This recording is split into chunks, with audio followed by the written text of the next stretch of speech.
Welcome back to History Class with Dr. W. We're continuing our discussion of Reconstruction.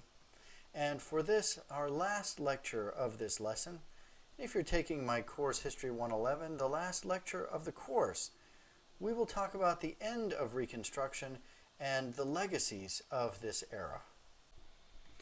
Reconstruction was at its peak for just a handful of years, from 1866 through the early 1870s, before it began to decline for a number of reasons. Northerners are becoming distracted by other things, and one can imagine, in the modern setting, if there was an event going on in some far-off place, it might reach our radar of concern for a few months, maybe even a few years. But Northerners had been hearing about Reconstruction for 5, 6, 7 years by the early 1870s, and they simply were beginning to grow tired of it and getting distracted by other things. In a lecture in another course, we might talk about the evolution of the Gilded Age in the North, the advent of industry, big businesses, money, and profits. Many Northerners were being swept up by those kinds of developments.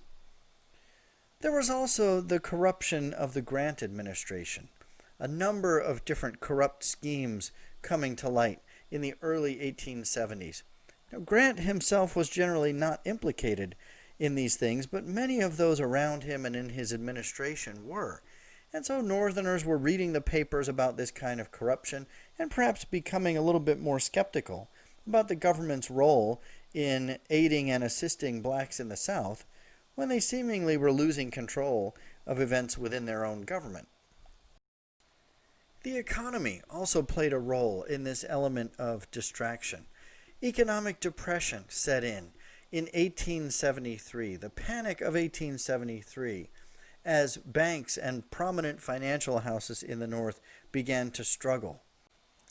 Thousands of workers lost their job in a depression that stretched through the elections of 1876 and into 1877.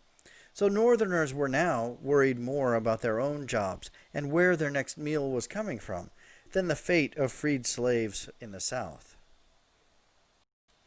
And so, as I've described in previous lectures, as Northerners paid less attention to what was happening in the South, Southerners, first in baby steps and gradually more aggressively, began to reassert their control.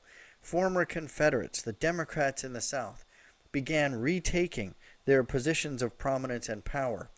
And ultimately, this took on a violent turn, as I described at the very beginning of my discussions about Reconstruction, the Colfax Massacre being only one extreme example.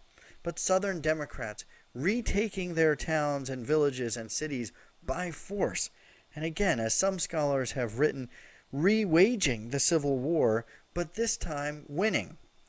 And so Reconstruction was drawing to a close in towns and villages and ultimately states all across the South by the time of the election of 1876.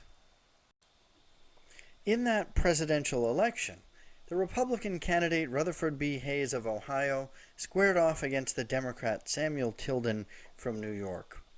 On Election Day, Samuel Tilden actually tallied a majority of the popular vote. But the electoral vote was disputed, as South Carolina, Louisiana, and Florida all remained undecided in the immediate aftermath of the election.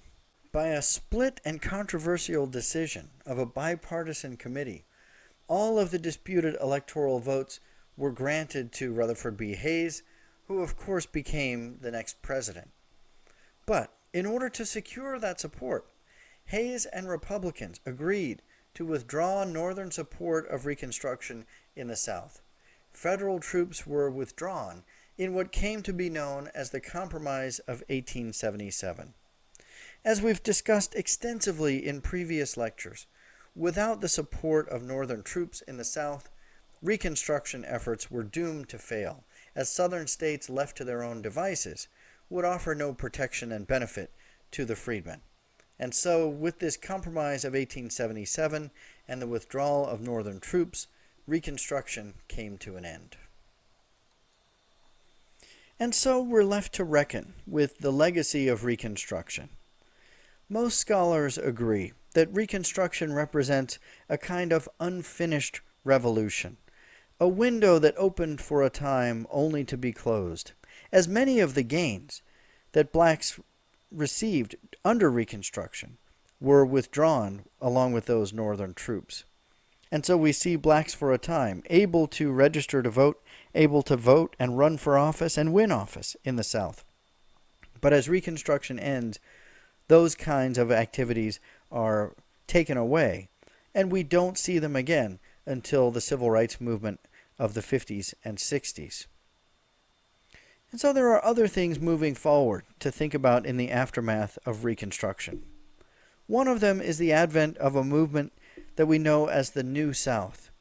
Southerners who begin to advocate for a greater role for industry in the South, railroads, factories, manufacturing, and so on, which meets with mixed success throughout the South in the decades after the Civil War.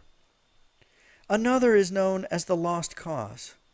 Really, politicians on both sides, waving the bloody shirt, so to speak, recalling the battles fought during the Civil War as they fight various political battles for decades in the aftermath of the war. And this lost cause idea lingers even into the 20th century, and some would argue even today.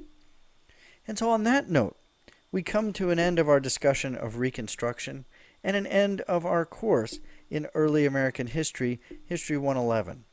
And so as a final concluding note, it must be said that many of the same issues that Americans were fighting over in the 1860s and 70s in the aftermath of the Civil War remain inconclusively decided even today.